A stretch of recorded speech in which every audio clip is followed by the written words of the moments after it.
राहुरी तालुक्यातील राहुरी फॅक्टरी येथील एका 22 वर्षीय अविवाहित तरुणानं गळफास घेऊन आत्महत्या केली आहे। ही घटना 5 ऑगस्ट रोजी सकाळी उघडकीस आली।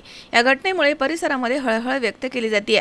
मिळालेल्या माहितीनुसार रोहित सोमनाथ बनसोडे हा अविवाहित तरुण मंगळवारी रात्रीपासून घरामधून बेपत्ता होता। त्याचा शोध सुरू असताना 5 ऑगस्ट रोजी सकाळी रोहित बनसोडे हा तरुण राहुरी फॅक्टरी येथील इंजिनिअरिंग कॉलेजच्या पाठीमागे असणाऱ्या बाबळीच्या झाडाला गळफास घेतलेल्या अवस्थेमध्ये दिसून आला।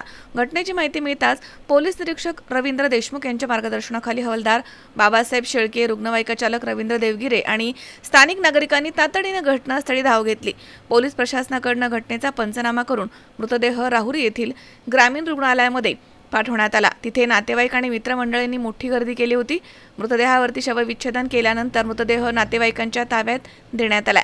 रोहित बनसोडे यांना आत्महत्या का केली याचं नेमकं कारण स्पष्ट झालं नाहीये। रोहित बनसोडे हा घरामधील एकुलता एक मुलगा होता। त्याच्या पश्चात आई, वडील, 2 बहिणी असा परिवार आहे। या घटनेमुळे राहुरी फॅक्टरी परिसरामध्ये शोककळा पसरली आहे। रोहितच्या निधनाबद्दल सर्वत्र हळहळ व्यक्त केली जाते आणि या घटनेमुळे परिसरात प्रचंड खळबळ उडाली आहे। मनोज साळवे सह सतीश फुलसौंदर, सी 24 तास, राहुरी।